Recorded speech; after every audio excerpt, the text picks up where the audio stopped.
Gracias, Rosario. Es un placer aquí estar con ustedes. Y bueno, estoy muy agradecido a Rosario por la invitación, al equipo de PROA, para este pequeño proyecto que hemos realizado, que es, como ven, estamos todavía en las fases finales del montaje, pues inauguramos el sábado. Espero que no les moleste, que estamos en pleno montaje, pero creo que ustedes están familiarizados en general con este proceso, ¿no? Bueno, antes que nada quisiera mencionar que este taller, como mencionó Rosario, es algo inédito. Siempre he dado muchos talleres sobre pedagogía de museos, sobre interpretación, sobre mediación, y he hecho también talleres de performance, talleres de escritura, pero nunca he unido los dos elementos. Entonces me entusiasma mucho la posibilidad de trabajar con ustedes en este respecto. Les cuento un par de cosas. Primero, este taller va a tener dos partes, un pequeño intermedio para almorzar. La primera parte vamos a hablar acerca de la relación entre humor, pedagogía y un poco una brevísima historia del arte del humor en el siglo XX-XXI, ¿no? Y también quiero tratar de demostrarles que como educadores somos humoristas en potencia, ¿no? Digamos que mi formación como artista curiosamente comenzó con el humor. O sea, yo desde niño hacía caricaturas de una manera muy espontánea. Me inspiró mucho Kino, me inspiró muchísimo Steinberg. Yo leía Mafalda, aprendí a leer leyendo Mafalda, prácticamente. Y descubrí después el muralismo mexicano y decidí que iba a ser un artista serio. Entonces empecé a hacer seres musculosos, no sé, luchando con luchas, no entendía yo, de índole social o política. Posteriormente fui a la Escuela de Arte en Chicago, el Instituto de Arte de Chicago, donde descubrí el performance y descubrí el arte conceptual y varias otras cosas. Entonces cambió mi práctica, comencé a hacer performance, arte conceptual, etc. Y jamás me atreví a mostrar mis caricaturas durante toda mi formación ni después, porque pensaba que nunca me tomarían en serio como artista, ¿no? A la vez, debido a que necesitaba yo un empleo, comencé a trabajar en museos. Empecé con una pasantía en un museo del Art Institute de Chicago. Como soy bilingüe, pues en los departamentos de educación en Estados Unidos les gusta que seas bilingüe, porque puedes dar visitas guiadas en español. Y entonces acabé en el departamento de educación. Y dado mi interés en el performance, comencé a hacer programación para públicos. Y comencé a darme cuenta de que también como educadores estamos un poco virados hacia la sociología, hacia tratar de entender públicos y tratar de escuchar, tratar de establecer comunicación con públicos, ¿no? Eso fue algo que luego comenzó a influir mi propia práctica artística. Y no fue sino hasta hace unos 13, 14 años cuando comenzaron cuando me entré a Facebook, básicamente, ¿no? Que alguien me metió a Facebook y no sabía qué fotos poner. No me gusta poner fotos mías, ni me considero interesante como en foto. Entonces se me ocurrió hacer poner un dibujo, ¿no? Una caricatura que muy al estilo del New Yorker, pero específicamente guiada al mundo del arte. Y bueno, se viralizó. Y me empezaron a pedir que pusiera otra y otra, y entonces comenzaron a viralizarse, y a los pocos meses me estaban llamando de diferentes países del mundo, desde Israel, desde Egipto, de varios lugares, diciendo, aquí tus cartoons son famosos en Cairo, ¿no? Y me parecía interesante cómo los referentes humorísticos son referentes humanos, ¿no? Entonces es lo que quiero explorar hoy con ustedes, y cómo lo lúdico, el arma del humor, ayuda a desarmarnos y a comunicarnos unos con otros, ¿no? Bueno, ¿quién me puede contar un chiste?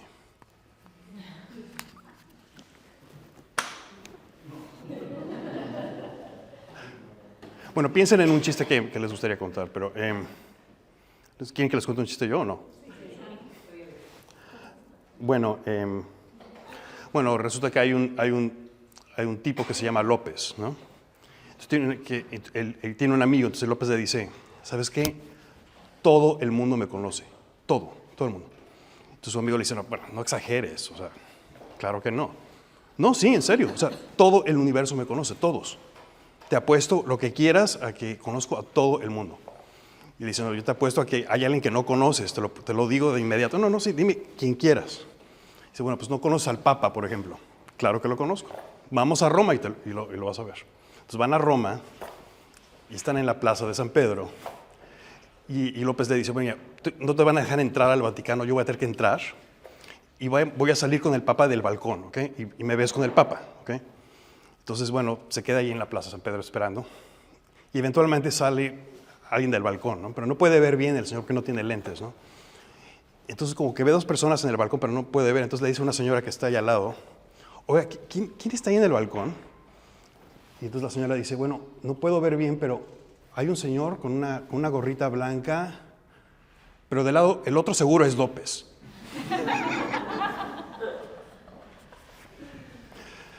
¿Alguno de ustedes es español? No. Bueno, porque en México contamos muchos chistes españoles. Sí. Bueno, claro, este no es, bueno, con perdón si alguien tiene relaciones con los españoles, pero esto es muy, no es negativo, solo nos burlamos a veces del acento español. Acá se contaban siempre muchos chistes de gallegos. ¿Cómo? De gallegos en particular. Sí. Se contaron muchos chistes siempre históricamente. Claro, sí, hay muchos chistes de ese tipo, ¿no? Sobre todo de gallegos, ¿no? Pero bueno, entonces está este chiste de que Venancio le dice a Prudencio, oye, Prudencio, hostia, que voy a hacer una fiesta de disfraces. Hostia, Venancio, voy a llegar a una cosa que no vas a reconocer. Como un disfraz de que no te voy a reconocer. ¿Cómo? Hostia, por favor. No, claro, no vas a reconocer, te lo juro. Venga, venga. Entonces, bueno, llega la hora del día de la fiesta de disfraces. Tocan la puerta. Hostia, ¿quién eres? Prudencio. ¡Venancio! ¡Que no te reconocí! ¡Hostia, cojones, tío! Hostia, pero ¿quién eres? ¿De qué vienes disfrazado? Que no doy, tío. Hostia, mira, soy todo negro, capa negra, antifaz negro, sombrero negro, capa negra. Por favor, tío, ¿quién soy? Oh, pues no doy, tío. Gilipollas, tío, no lo sé. Hostia, mira, una Z. ¡Oh, Superman! A ver, y el último ya. Este es mexicano, ¿ok? En México tenemos muchos chistes de Pepito, que es este personaje que insertamos en todos los chistes. Es un niño, ¿no? Entonces la mamá le dice a Pepito, ¿eh? Como Jaimito, Como Jaimito, bueno, puede ser como Jaimito, ¿no? Bueno, entonces en México es Pepito. Entonces en México se compran las tortillas todos los días. Vas a la esquina y hay una tortillera donde compras las tortillas que son baratísimas. Entonces, bueno, la mamá le dice a Pepito, Pepito, ve por las tortillas, ¿no? Aquí tienes dinero, pero ve a la esquina y trae las tortillas. Pero Pepito está viendo la televisión y no quiere ir, ¿no? Ya voy a ir. Entonces empieza el concurso de Miss Universo en la televisión, ¿no? Entonces Pepito está como fascinado. Y le dice, mamá, está Miss Universo en la televisión. Estoy viendo a Miss Noruega, a Miss Suecia, a Miss Argentina. Y luego, ¿y mis tortillas? No, esa no la vi. ¿Alguien quiere contar un chiste? Yo no sé. ¿No? Como que a mí me pasa que me sale el humor, no con chistes, sino como en momentos que por ahí estoy contando algo. Pero, o sea, que sí, ahora puedo decir algo. Bueno, a ver, vamos a analizar los chistes que conté, ¿ok? ¿Por qué el chiste de mis tortillas es o no es chistoso? Por el juego de palabras que hay entre mis Es juego de palabras, ¿verdad? y mía. Ujú. O sea, tú reconoces que está habiendo un juego de palabras y una Confusión. una confusión de comunicación, ¿verdad? Y esa confusión es lo que es chistoso. Exacto, sí. El chiste del Papa, ¿por qué es chistoso? Yo no lo entendí, perdón.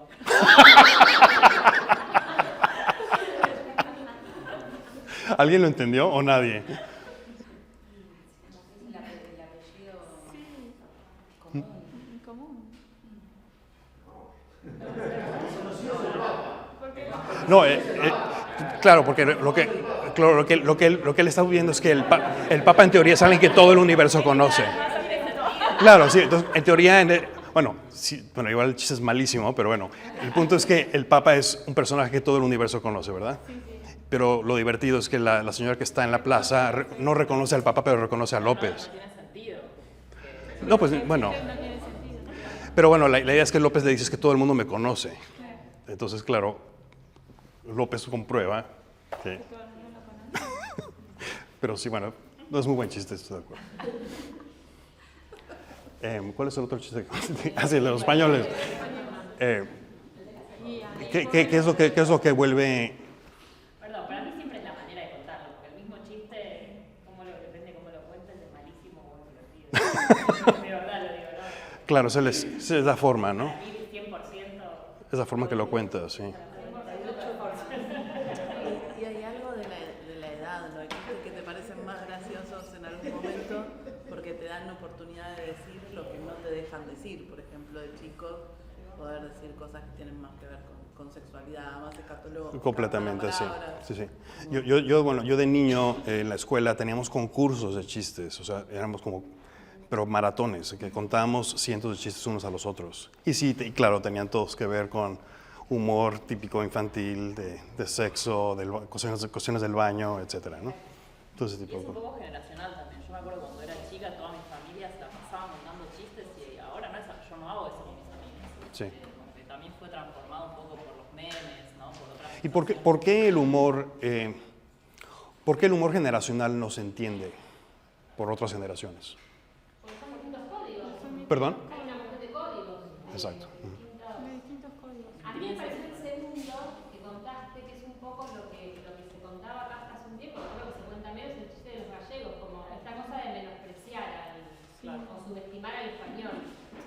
Tiene algo de eso el segundo chiste que contaste, ¿no? Como esta cosa de un español que no interpreta, de bruto no interpreta, digamos. Sí, bueno, en México existe esa percepción de que no se entiende el por qué el español utiliza la C, ¿no? Porque en México, claro, como aquí en la Argentina no se pronuncia la C, ¿no? Entonces es como bien confuso. ¿Eh? Pero más allá de eso, como que ese chiste siento que también está vinculado a considerar al español como una persona que de poca facilidad de interpretación. De poca formación. No, pero me hizo acordar los chistes de los gallegos de acá. O sea, cuando uno hace un chiste de los gallegos, es como que al español se lo considera Un bruto. un poco bruto. Sí. Más que ahora que Manolito. Sí, el personaje Manolito, sí. Sí. Pero iban un poco a eso los chistes de gallegos acá. Exacto, sí. Pero pero un ¿qué? cuestionamiento acá en cuanto hoy por hoy sobre qué se puede hacer humor y sobre qué no.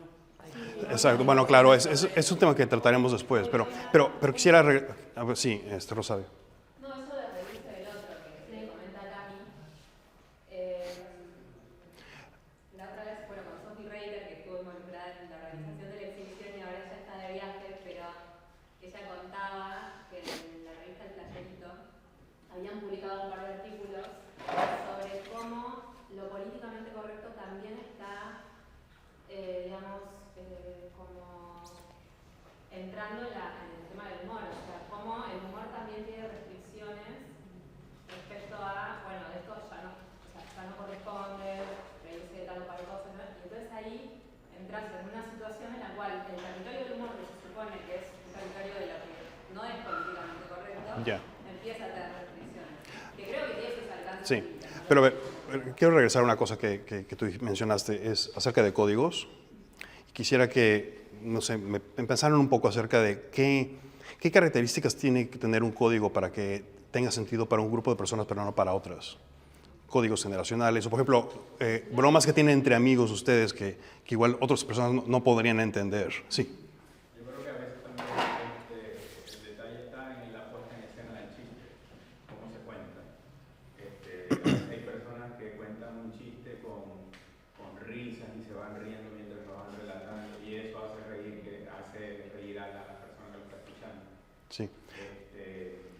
Obviamente también los códigos, la cultura, de repente. Sí, la manera en que presentas. El gallego, hay personas que no asocian el gallego con chiste, con humor. En cambio, Sí, pero por eso, ¿qué es ese código? O sea, ¿en qué consistiría ese código que, digamos, que ustedes, quizá tienes algún amigo que, o familiar con quien tienen una broma en particular, pero que si alguien más la escucha no la entendería? Sí.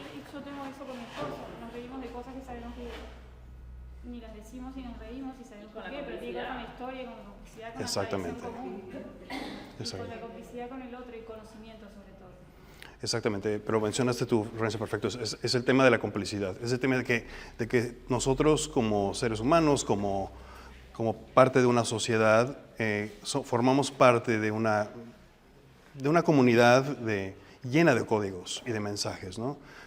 que nos son muy familiares a unos y no a otros. Cosas que hemos vivido, eventos que hemos visto, referentes de la cultura, o políticos, o de muchos otros tipos, ¿no? Eso lo ven mucho en la caricatura política, ¿no? En la caricatura política, si se hace una caricatura de la política aquí en Argentina, pues ustedes lo entenderán porque están familiarizados con la política local. Pero una persona que no vive la política diaria de acá, pues no va a entender quiénes son los personajes que están siendo presentados, cuáles son los temas, las problemáticas que están tratando. No es chistoso, no es interesante, ¿no? Bueno, pasa con los memes.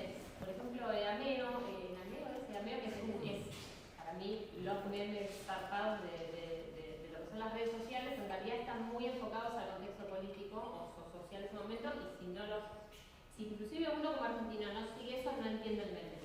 Exacto. No entiende, no entiende de las cosas si no es a través de memes. No sé. Bueno, sí, esto nos lleva a la educación. Porque, bueno, es algo curioso que me ha pasado con los cartoons, que claro, estos son dibujos muy específicos para alguien que ha vivido en el mundo del arte, ¿no?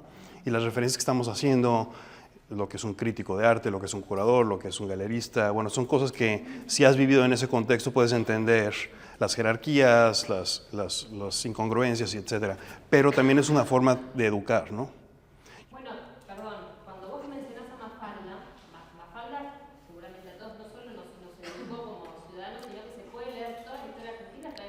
Totalmente, sí. Sí. No, yo recuerdo leyendo Mafalda, yo aprendí lo que era Vietnam. O sea, yo no sabía qué era Vietnam. Y no sabía qué era el napalm. No sabía quién era Fidel Castro. Cuando tenía 7 años y leí Mafalda hablando de Fidel Castro, pues, ¿quién es Fidel Castro? Etcétera, ¿no? Entonces, efectivamente, esa historieta era increíblemente pedagógica.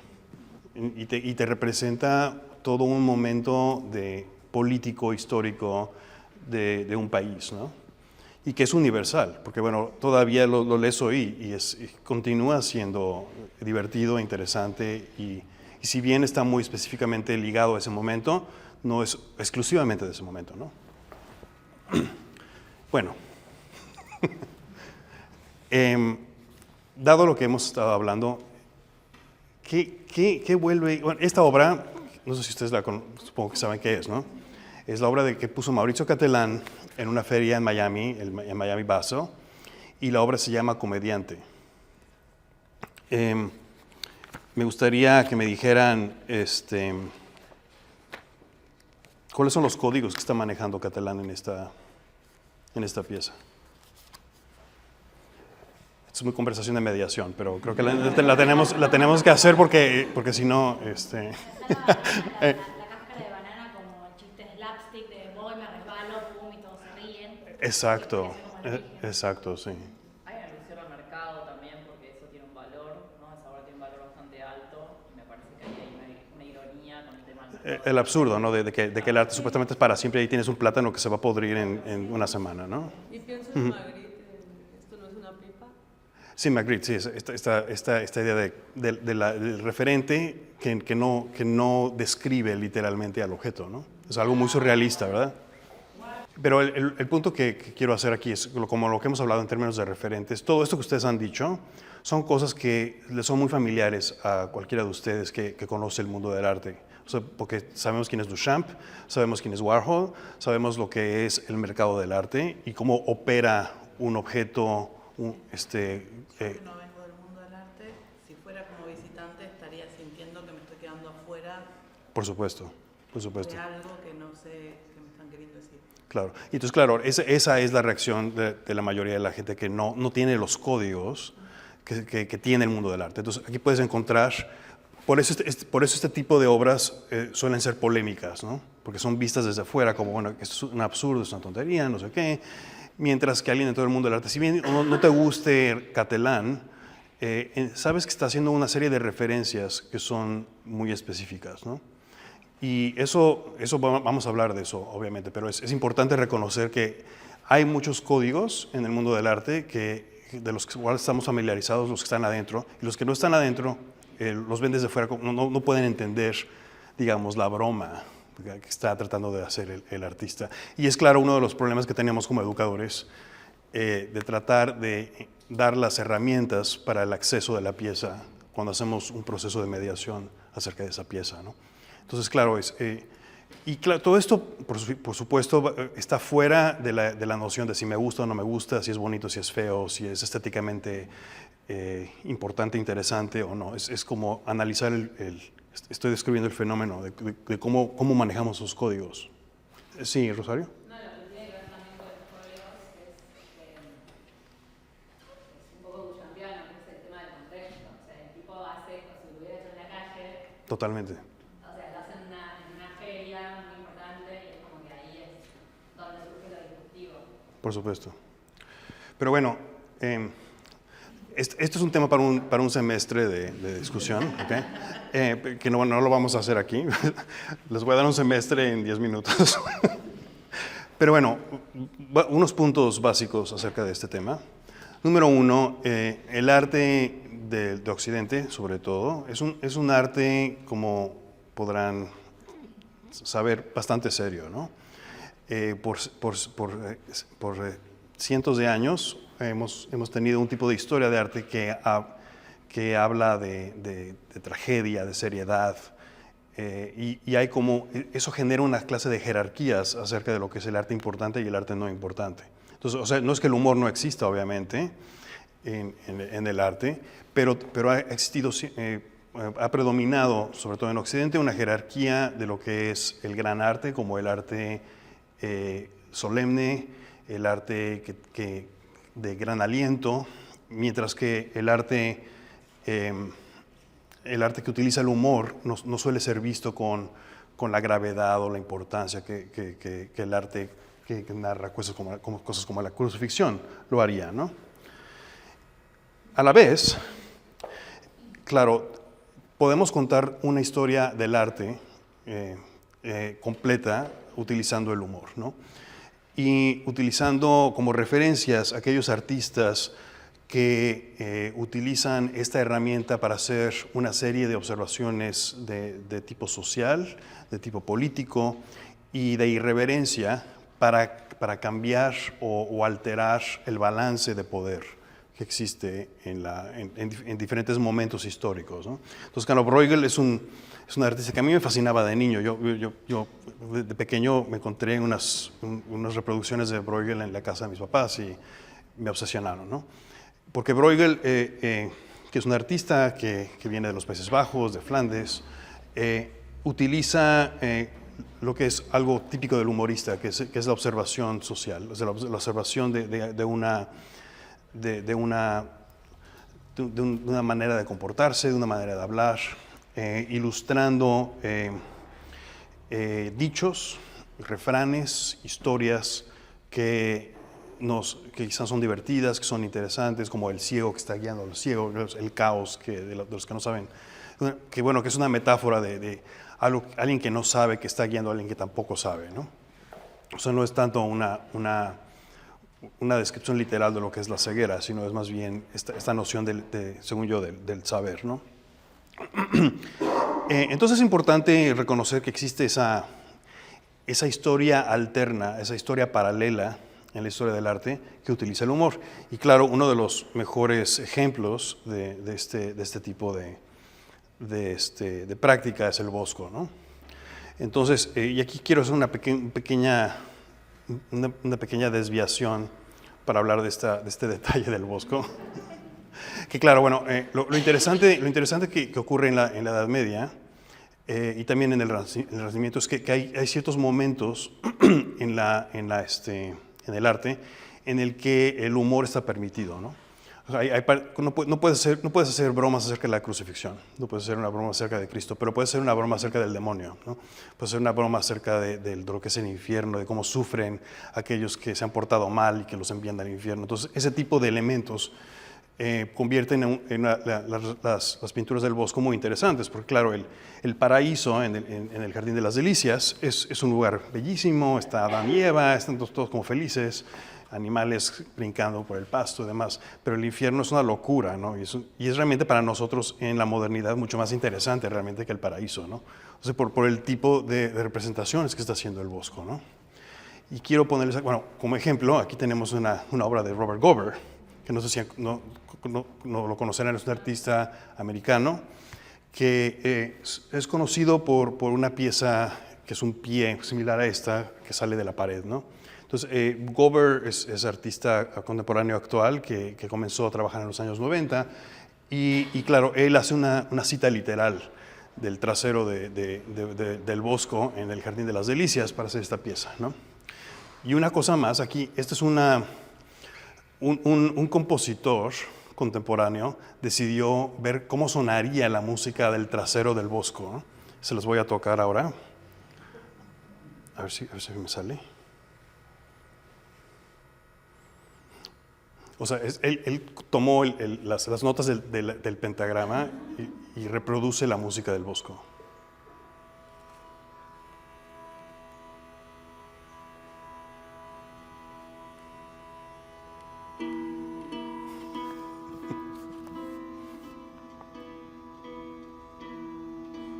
Claro, esto es llegar un poco al absurdo, ¿no? Bueno, cómo suena la música del trasero, ¿no? Es muy interesante, ¿no? Pero claro, esto es una serie de referencias que uno tiene que entender para realmente capturar lo que está tratando de hacer. Bien. Ahora quiero hablar un poco de política. ¿Alguien ha leído El nombre de la rosa? ¿Conoce el...?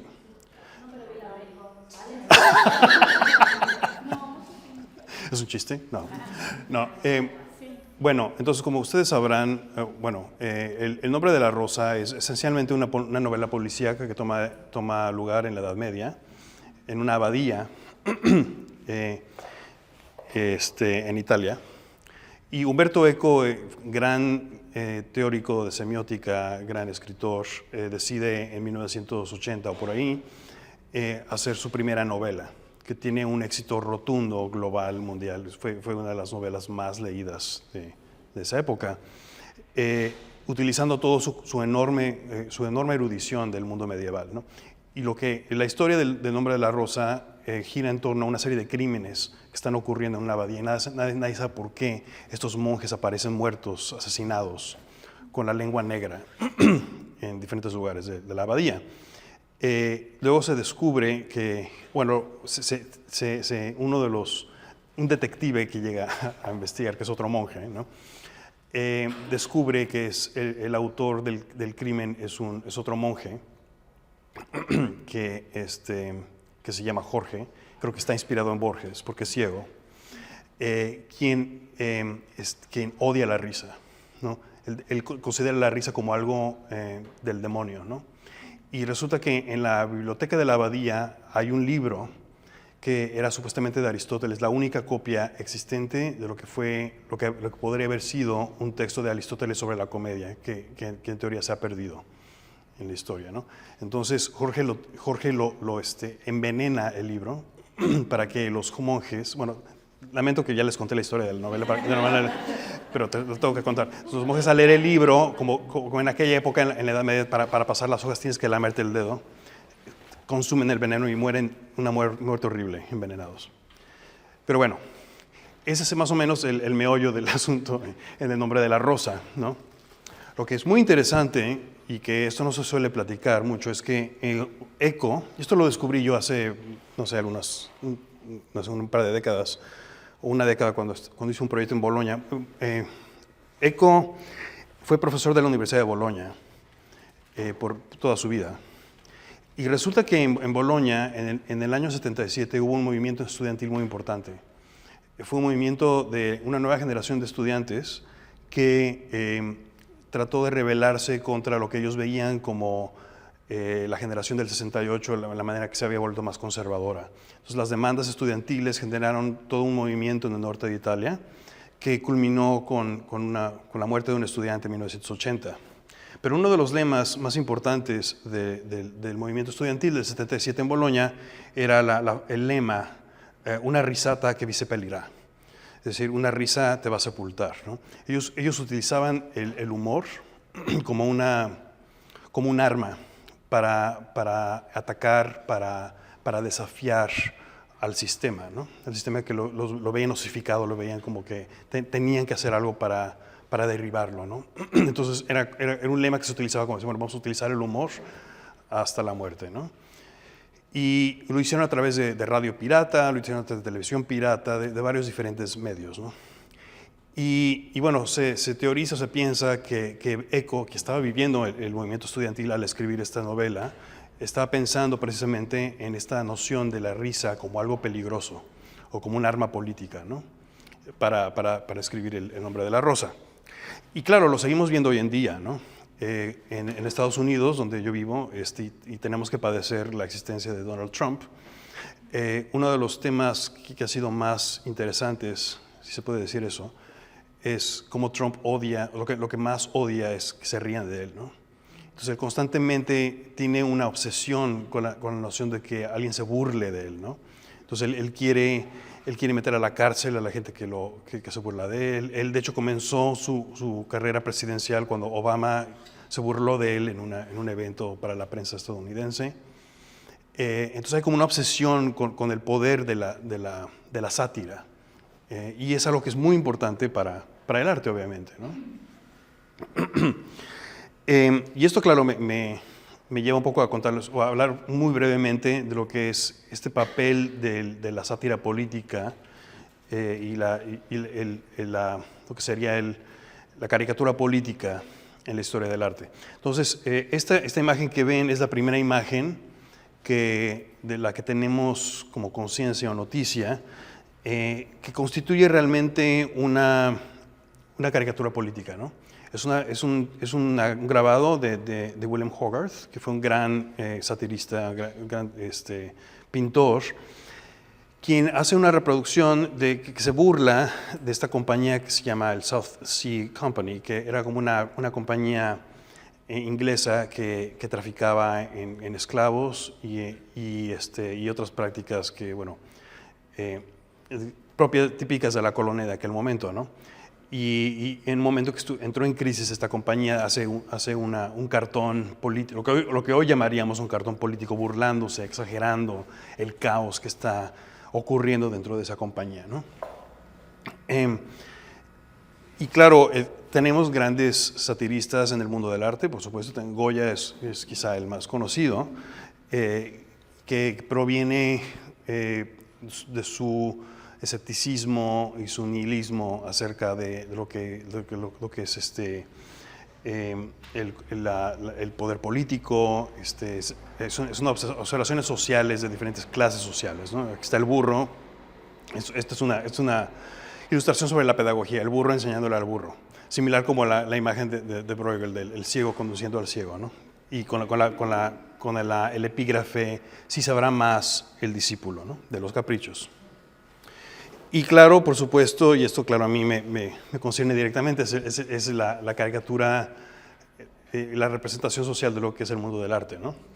Y es, claro, el referente principal en el siglo XIX es Honoré Daumier, no solo gran pintor, sino también gran observador social, quien, como la mayoría de todos estos artistas, tenían vínculos muy cercanos, igual que Hogarth, con la prensa, ¿no?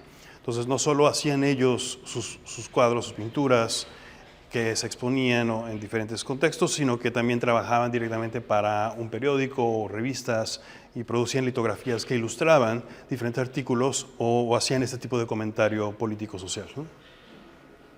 Y luego, a finales del siglo XIX, ocurre un movimiento súper interesante que mucha gente no conoce y que a mí siempre me ha fascinado, porque se vuelve un referente súper importante de la vanguardia. Es un grupo de artistas liderados por Jules Lévy, que era un poeta parisino, que se llamaron les arts incohérents, las artes incoherentes, o a veces se definen ellos como los incoherentes. Era un grupo de artistas, escritores, poetas, ilustradores, etcétera, que querían mofarse, burlarse de lo que se había convertido el mundo del arte establecido académico de aquel momento en París. Entonces lo que ellos deciden hacer es un movimiento que es como de pre-vanguardia. Esto es mucho antes de que aparezca la vanguardia. Sí, 1882. Entonces, imagínate, esto antes de que aparezca el cubismo, antes, 30 años antes, sí, muchísimo antes, ¿no? Entonces lo que hacen es una exposición de obras monócromas. 1882, ¿eh? Y esto fue una exposición que vinieron cientos y cientos de personas en París, incluyendo pintores como Pizarro, compositores como Wagner. Mucha gente asistió a la inauguración de Los Incoherentes. Incluían piezas como esta, que es como la rebelión la recolección de los tomates apoplécticos en el Mar Rojo por cardinales. Y luego era uno totalmente blanco que era Blancanieves, en la nieve, en la mañana, no sé qué. Y luego uno negro que era racista, obviamente, ¿no? En aquel momento, etcétera. Pero bueno, el punto es que hacen esta clase de exposición de obras monocromas, bueno, décadas antes de que Malevich haga su primer cuadro monocromo, ¿no? Y también otra cosa que es fascinante es que uno de los ilustradores, uno de los artistas de este grupo, publica en 1887 una reproducción de la Mona Lisa con una pipa, fumando, como pueden ver acá, que por supuesto es precursor a lo que viene mucho después con Marcel Duchamp, con esta pieza de la Mona Lisa, ¿no? Entonces, no he logrado, le he preguntado a muchos duchampólogos acerca de la conexión con los incoherentes, pero lo que es muy interesante es que el movimiento incoherente, que ellos deciden también enterrarlo ellos mismos, deciden hacer un funeral para el movimiento y hacen todo un performance, ¿no? Antes de que exista el término performance, ellos mismos se autoentierran, ¿no? Siempre se ve como una locura, como algo divertido, como algo un poco absurdo, que no se debe tomar en serio. Pero a fin de cuentas, los incoherentes establecen una serie de códigos que van a ser retomados por las siguientes generaciones de artistas que van a constituir partes centrales de la vanguardia. Eso va a ser el surrealismo, va a ser el Dada, va a ser un montón de elementos que todavía hoy podemos encontrar, ¿no? Entonces es muy interesante ver en este tipo de historia, como esa historia que no se cuenta como parte de la historia tradicional del arte. Yo habiendo trabajado en MoMA por 2 décadas, les puedo decir que la historia era la historia de Alfred Barr. Es decir, tenemos a Monet, Manet, Seurat, tenemos Cézanne, y luego tenemos cubismo, y después del cubismo viene el futurismo, surrealismo, etcétera, ¿no? Pero no se cuentan ese tipo de aspectos paralelos o precursores de estas mismas ideas porque eran sátira, ¿no? Otro referente importante de esta historia, que a mí siempre me ha interesado mucho, es Erik Satie, que no sé si conocen como el gran compositor francés, quien es muy inusual en una década en la que tenemos compositores como Gabriel Fauré y bueno, compositores que todavía tenían como conexión con el romanticismo. Satie hace una serie de piezas de gran excentricidad, ¿no? Y siempre en su manera de presentar obras, mezclaba libremente elementos de lo contemporáneo con lo antiguo, que es algo que va a ser muy de la vanguardia. Es decir, por ejemplo, incluye una máquina de escribir en su ballet Parade, ¿no? Y diferentes elementos como instrumentos que luego otros artistas en el siglo XX van a utilizar. Uno de ellos, el más importante, es John Cage, ¿no?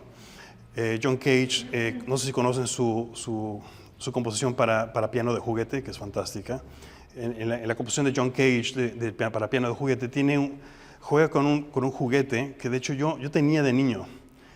Era como es una granja que le abres la puerta y suena como una vaca. Así, entonces, en el recital tienes que abrir la puerta con el sonido de la vaca. Es completamente absurdo y bueno, es muy divertido, ¿no?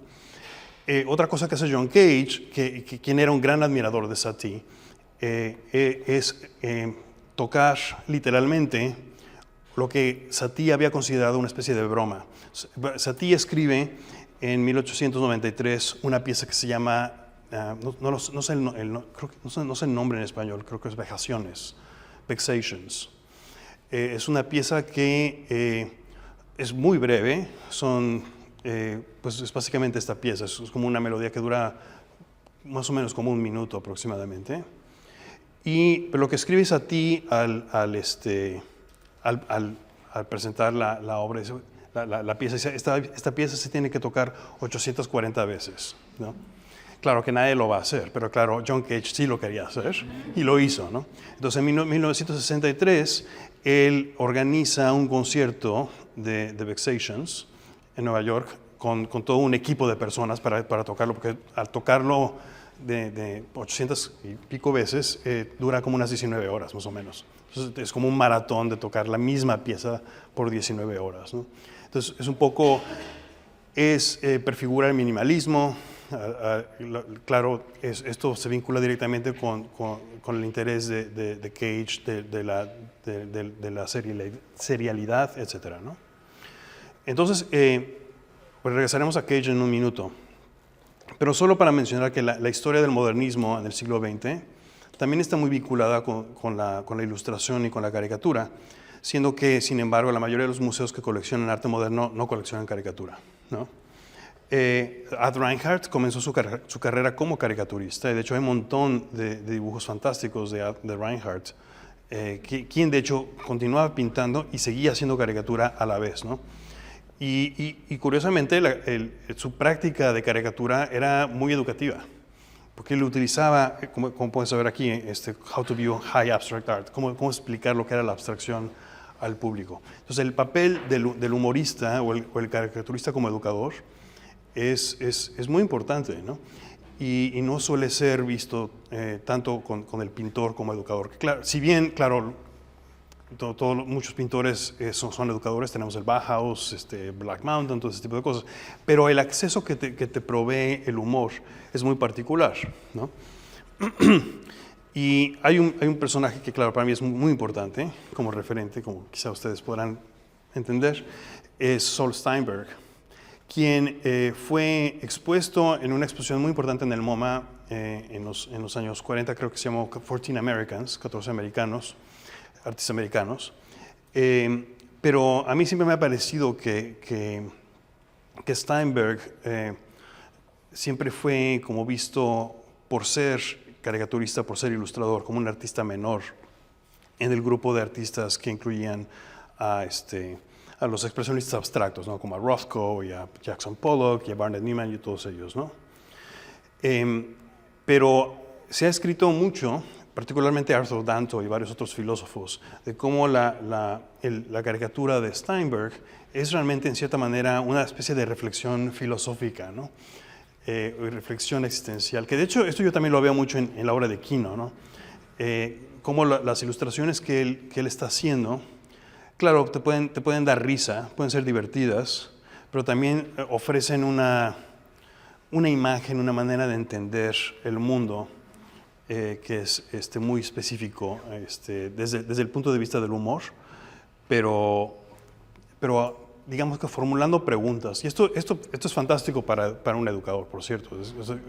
Es maravilloso hacer un proyecto de mediación con Steinberg, porque puedes ver inmediatamente la imagen y luego de inmediato puedes comenzar a pensar en preguntas o constructos que él está generando con esta imagen para comenzar una conversación, ¿no? Pero bueno, regresando a John Cage, yo doy clases en el New School, soy profesor de una universidad que fue fundada en 1919 por John Dewey, el educador entre otros, una universidad de índole progresista, siguiendo la filosofía de Dewey, Hannah Arendt y otros. Y en los años 50, esta era una escuela que tenía no solo una escuela de diseño y de arte, también una escuela de sociología, School of Social Research, y también una escuela de música, el Mannes School of Music, donde actualmente doy clases hoy. En los años 50 se contrata a John Cage para dar una serie de clases de composición en Mannes, ¿no?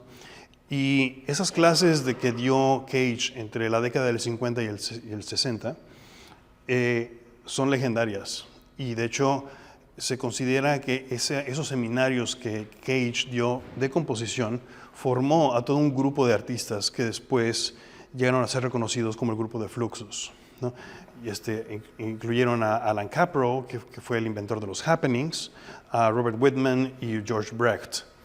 El movimiento de Fluxus, que bueno, fue, digamos que liderado o conceptualizado por George Maciunas, que tenía ascendencia lituana, vivía en Nueva York, utilizaba mucho la gráfica, utilizaba mucho las publicaciones, los libros de artista, pero sobre todo lo que es más conocido y más famoso por Fluxus era su arte de instrucciones o sus recitales, ¿no? Entonces los recitales de Fluxus, que bueno, si alguna vez han asistido a un recital de Fluxus es divertidísimo, tienen el formato tradicional del concierto de música clásica. Tú vas bien vestido, te sientas a ver el recital y llegan los artistas también muy bien vestidos y empiezan a destruir un piano, ¿no? Entonces, claro, es una serie de gestos que hacen una referencia a lo que es el amateur, lo que es el arte burgués, lo que es el arte importante y el arte no importante, y básicamente incorporan códigos que todos reconocemos por la cultura clásica, ¿no? Los códigos del concierto, ¿no? Para alterarlos, ¿no? Y esto es un legado directamente de John Cage, porque si conocen su obra más famosa, que es 4 minutos y 73 segundos, es básicamente un ritual en el que el pianista llega y se sienta ante el teclado y bueno, comienza la pieza que es 4 minutos y 73 segundos del sonido que se está escuchando en ese momento, ¿no? Entonces no es silencio, y Cage le molestaba mucho que se dijera que era solo silencio, porque lo que le interesaba era que la obra era básicamente un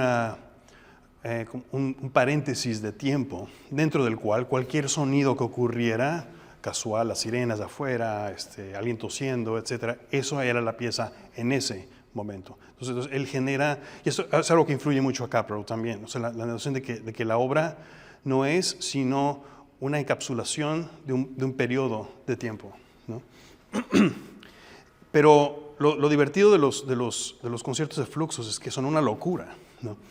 Y me tocó organizar uno de estos con Ben Bautier hace también como una década en el MoMA, donde se reprodujeron varias de las piezas de los artistas famosos de Fluxus.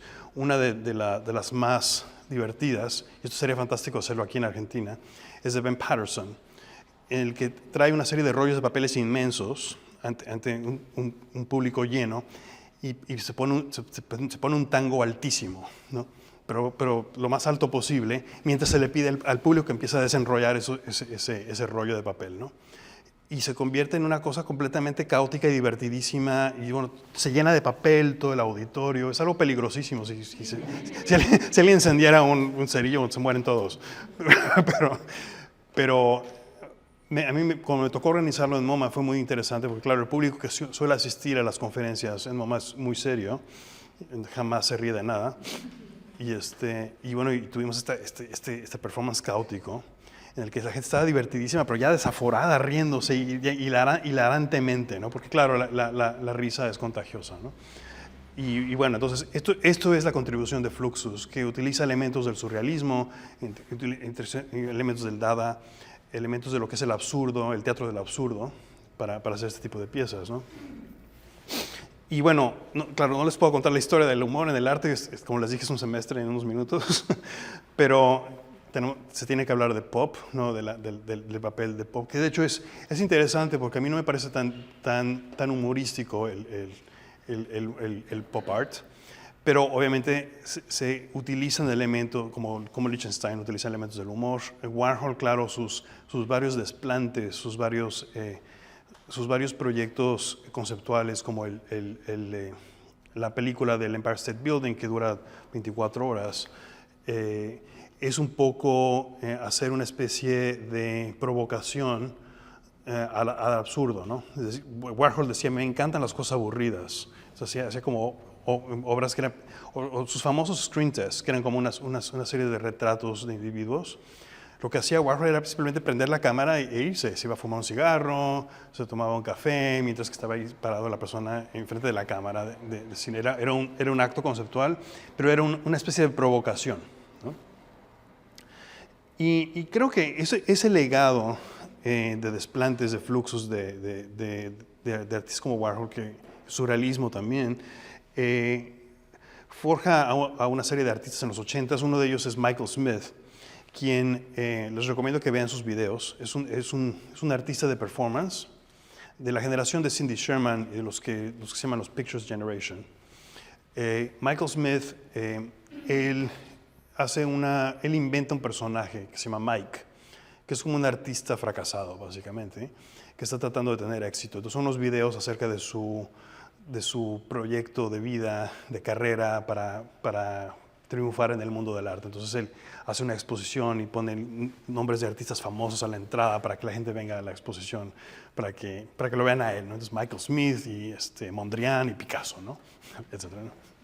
Y también él es educador, por cierto, es un gran educador también, y hace una práctica muy divertida, que al final de cada año de escolar se toma una foto con el grupo de estudiantes, con su clase, ¿no? Entonces lo ha hecho esto por ya como unos 20 o 30 años, y es un proyecto conceptual en el que es divertido, humorístico, pero también un poco triste, porque ves que Michael cada año se vuelve más viejo, ¿no? Mientras que los estudiantes siempre tienen la misma edad todos. Claro, todos tienen 23 años, mientras que él continúa envejeciendo, ¿no? Entonces es una bella representación de lo que es la relación entre profesor y alumnos, ¿no? Y bueno, esto me lleva ya a los 90, donde lo que podríamos argumentar es que el humor se infiltra, sobre todo, en cierto tipo de prácticas postminimalistas, postconceptuales, que Nicolas Bourgeois las define como estética relacional. Entonces, es más que nada un ejercicio intelectual que varios artistas utilizan con elementos minimalistas, muy teóricos, pero que de repente tienen aspectos lúdicos, ¿no? Y quizá el mejor ejemplo es la obra de Enrique Tiramania, quien hace sus pad thai en las galerías, ¿no? Entonces, él convierte a la obra en la exposición, en la sala de exposición, en una especie de fiesta de convite en la que te viene a probar los platillos que Rick te prepara, ¿no? Entonces, es una manera como de, ¿cómo se diría?, de insertar lo lúdico dentro de un proyecto conceptual, que es precursor a la vez de aspectos del arte de interacción social, ¿no? Solo para referenciar aquí, yo nunca lo había mostrado en la vida, pero este es un proyecto que hice en el 97, fue mi primer performance en México, que fue un poco de índole relacional. Lo hicimos fuera del Museo de Arte Moderno en México, y inventé una teoría ficticia de la Universidad Nacional Autónoma de México, de cómo las moléculas de aire pueden engendrar energía poética. Entonces, teníamos una serie de experimentos fuera del museo, donde invitábamos a diferentes participantes a que nos ayudaran a hacer configuraciones de moléculas de aire para que pudiéramos generar energía artística, ¿no? En los 90 y principios de los 2000 surgen artistas como Nina Kachadorian, quien hace video y se busca hacer obras que son específicamente de experiencias pequeñas y, digamos, que de todos los días, ¿no? Para jugar con ellas. Una cosa que Nina comenzó a hacer en el 2010, estando como muchos artistas constantemente en aeropuertos, viajando en avión y sintiéndose como atrapada en esos aspectos, comenzó a hacer performances en el baño del avión, ¿no? Y comenzó a jugar con las toallas del baño y haciendo como retratos como si fueran pinturas de Vermeer, ¿no? Entonces se autorretrataba con la almohada del avión y con el papel de baño, etcétera, generando diferentes tipos de retratos. Entonces, le empezó a interesar mucho la restricción que le daba el viaje y plantearse ella misma como artista, bueno, ¿qué puedo hacer yo en estas 5 horas que voy a estar atrapada en este avión para hacer una obra, ¿no? Entonces, jugando con estos elementos, se convierte en una especie de expresión de libertad, ¿no?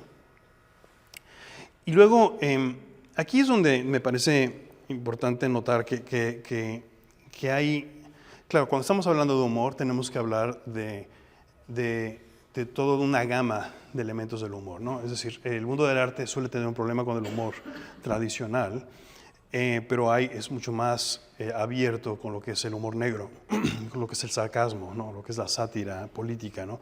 Y esto es algo que Mauricio Catalán es especialista, ¿no? Entonces, Catalán, no sé si saben esto, pero él, al menos él cuenta esta historia, que sus primeras experiencias de trabajo fue en una agencia funeraria con un embalsamador, ¿no? Entonces, trabajaba con alguien que embalsamaba cuerpos, ¿no? Entonces, esto explica quizá alguna de las piezas que él ha producido a lo largo de los años. Pero también y esto nos lleva también al tema de cuál es el límite del humor, o sea, y cómo el humor también de repente puede sacar la navaja, ¿no? Aquellos que conocemos la obra de Catalán, estamos esperando casi como que lo que en inglés se llama el punchline, que es como cuál va a ser la broma, ¿no? Y esta pieza de Hitler es particularmente así, porque es una pieza que cuando se presentó por primera vez, no sé si fue en Venecia, no recuerdo, era en un espacio enorme donde veías un niño, bueno, pero una estatua de un niño viendo hacia la pared, ¿no? Desde muy lejos. No puedes ver realmente la figurita, parece ser un niño que está arrodillado, como rezando. Y cuando finalmente llegas al otro lado ves que es Hitler, ¿no? Hitler. Entonces es un poco el juego de cómo el humor te puede invitar y te puede generar como atracción para luego darte una bofetada, ¿no? Y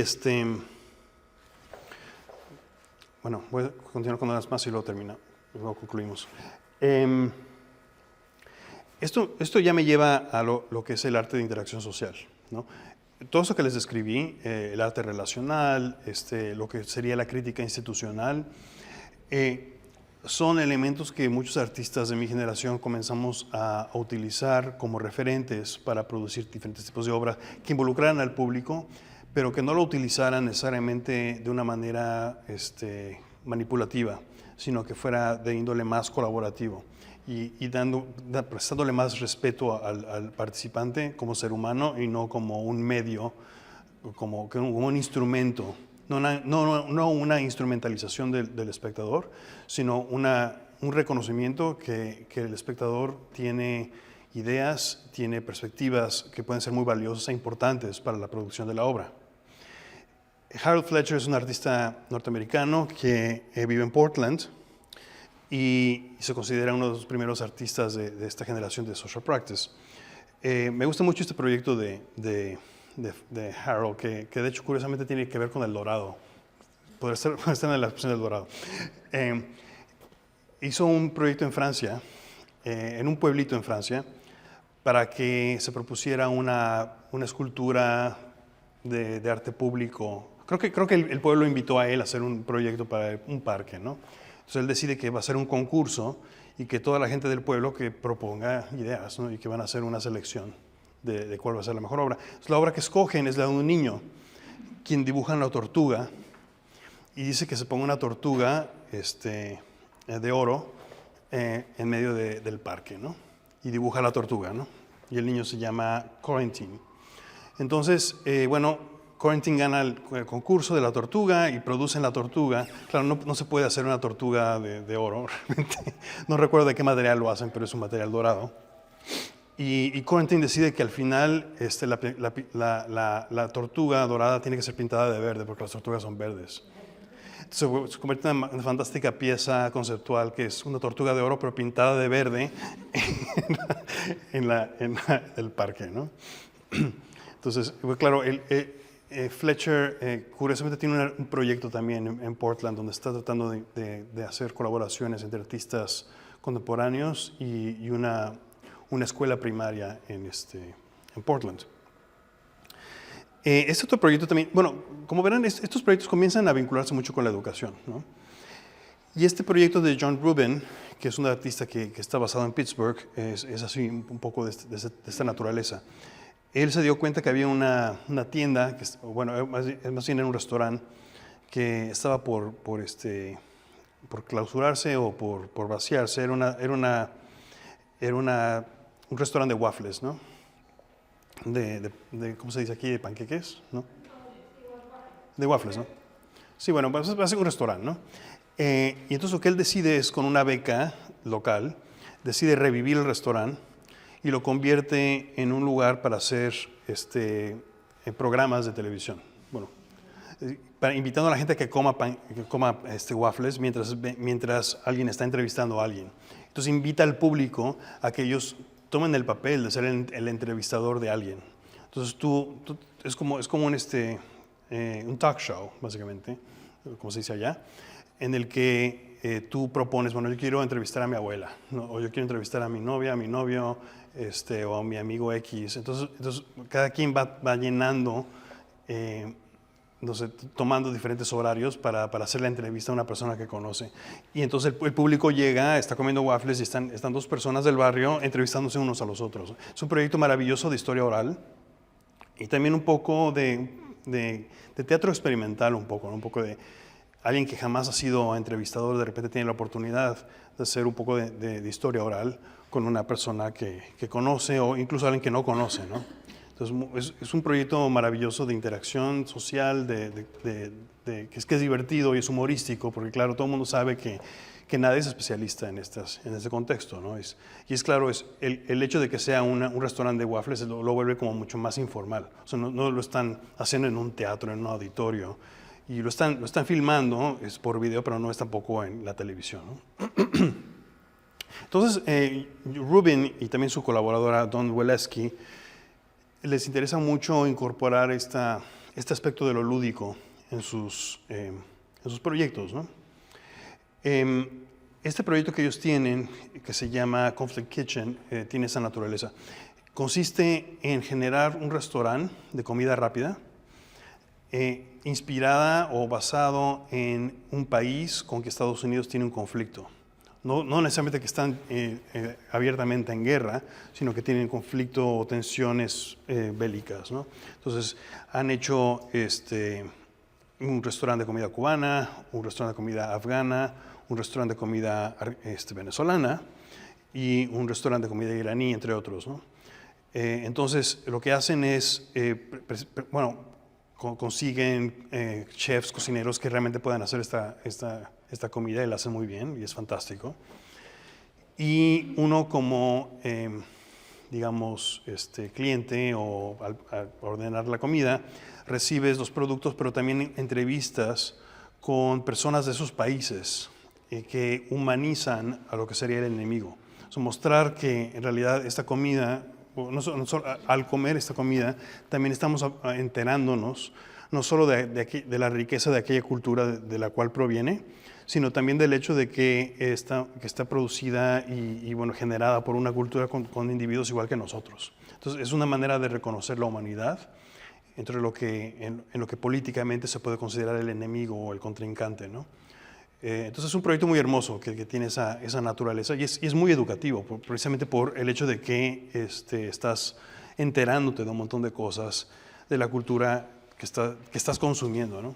Y esto es algo muy importante en Estados Unidos, donde hay una enorme tensión racial constantemente, étnica y cultural. Y lo que sería también como la contradicción de que mientras existe eso, también la gente va a comer comida mexicana todo el tiempo, ¿no? O comida diferente, o comida china. Como que mucha gente no hace la relación entre lo que es la comida que estás consumiendo y tu actitud racial hacia los otros, ¿no? Entonces la pregunta ya es, ¿cómo todo esto puede encajar dentro de un museo, ¿no? De un museo de arte moderno, de arte contemporáneo? Y esta fue una de las preguntas con las que yo tuve que lidiar cuando yo trabajaba en el Museo de Arte Moderno en Nueva York, donde el legado histórico es el espacio modernista inventado por Alfred Barr, que es lo que llamamos la historia canónica del arte. La noción de, como les decía, la genealogía del arte que comienza con Manet, con Monet, con Pissarro, etcétera, Seurat, hasta el presente, ¿no? Entonces, Barr hace una línea del tiempo en el que establece lo que es esa historia y también utiliza elementos estéticos, arquitectónicos del Bauhaus y de la arquitectura del siglo XX para utilizar el cubo blanco como el espacio donde ocurre esta narrativa, ¿no? Entonces, claro, lo que sucede con con el cubo blanco en particular, es que nos impone una especie de seriedad, ¿no? Te impone una especie de austeridad donde las emociones no caben o solo pueden caber de una manera muy privada, de una manera como espiritual al tener esa comunión con la obra del arte, ¿no? Recuerdo como educador hace muchos años, cuando yo trabajaba en Chicago, hicimos una encuesta de públicos para ver cómo la gente estaba recibiendo obras de la colección, ¿no? Y entre los comentarios nos llegó un comentario de una señora que nos decía, bueno, yo vi una obra que me dio mucha risa y me empecé a reír y luego me sentí muy culpable porque sentí que era como impertinente que me estuviera riendo de esta obra, ¿no? Es un poco a lo que voy es que existe en el espacio del cubo blanco esta casi como imposición o este miedo de que no puedes tú expresarte casi como espectador y de que el reírse puede ser visto como sentirse tonto o que uno está como viendo la obra como algo como superficial, etcétera, ¿no? Entonces eso me interesa a mí como educador, ¿no? Y creo que es algo que tenemos que entender y también poder explotarlo un poco para poder ayudar al público a tener acceso. El problema, claro, que también tienen los museos es que los museos grandes, sobre todo, reciben tal cantidad de público que es muy difícil generar experiencias individualizadas. Es claro, cuando estás como educador en un salón de clases con 10 alumnos, bueno, es muy distinto, estás todo el día con 10 alumnos, ¿no? Pero en las condiciones en las que estamos, como los educadores en museos, tienes que recibir cientos de personas a veces. Y la pregunta es, ¿cómo puedes tú generar experiencias que se sientan individuales y que tengan un peso importante para el espectador, ¿no? Una cosa que comenzamos a hacer fue un proyecto que se llamó Artist Experiment. Consistió en invitar artistas en residencia dentro del espacio del museo. Lo que buscábamos hacer con esto fue entablar un diálogo con la práctica artística, pero también mostrarles a los artistas que el museo no es tampoco no es una boutique que vienes simplemente a usar para exponer o hacer una transacción. Lo que yo noté es que la relación entre artistas y museos es una relación muy de transacción. Mucho el museo te invita a exponer, el artista vende la obra o le colecciona la obra, pero es algo como está muy estructurado, ¿no? Lo que queríamos hacer era sensibilizar al artista en relación a los públicos con los que trabajamos, no tanto con la colección, que ya se daba por un hecho que ellos conocían o estaban familiarizados con lo que es la colección del museo y es cómo se usan los museos, ¿no? Pero lo que no se sabía, lo que ellos no sabían era todo el contexto enorme de con quién trabajábamos, quiénes eran nuestros públicos, desde especialistas de historia del arte hasta personas con problemas de acceso, invidentes, personas de la tercera edad, niños, etcétera, ¿no? Entonces empezamos a invitar a varios artistas que empezaron a hacer intervenciones en las galerías. Este artista, Kenny Goldsmith, es poeta conceptual, quien decidió hacer una serie como de performances como tipo guerrilla, presentados sin anunciarse, de repente ante el público que estaba ahí en la galería. Entonces, cuando un día, por ejemplo, se trajo a Vito Acconci, quien era poeta en los años 60, entonces invitó a Vito a leer su poesía sin anunciarlo a nadie. Entonces la gente, bueno, se convertía como una especie de evento pues muy especial, ¿no? O también invitó a John Zorn, que es uno de los músicos de jazz más famosos en Nueva York, a que de repente hiciera un concierto de jazz en frente de un Jackson Pollock, ¿no? Pero era un poco lo que estaba tratando de hacer Goldsmith con su proyecto era jugar un poco con lo inesperado. O sea, como eliminar totalmente lo que es la expectativa. O sea, es decir, bueno, anunciar que algo va a ocurrir. Él estaba en contra de esa idea de que teníamos que anunciar nada, de que teníamos que invitar a nadie. Simplemente teníamos que llegar y meternos y hacer una locura en la galería que duraría 15 minutos y terminaba. Y se acababa para siempre, ¿no? O sea, fue interesante porque para nosotros que estábamos obsesionados con el calendario y con cómo se promueve una actividad y quién va a venir y quién no va a venir y si no viene nadie que va a ser una tragedia, esto era completamente lo contrario, ¿no? Jugaron contra la expectativa. Otra artista muy interesante que le interesa la economía alternativa es Caroline Woolard.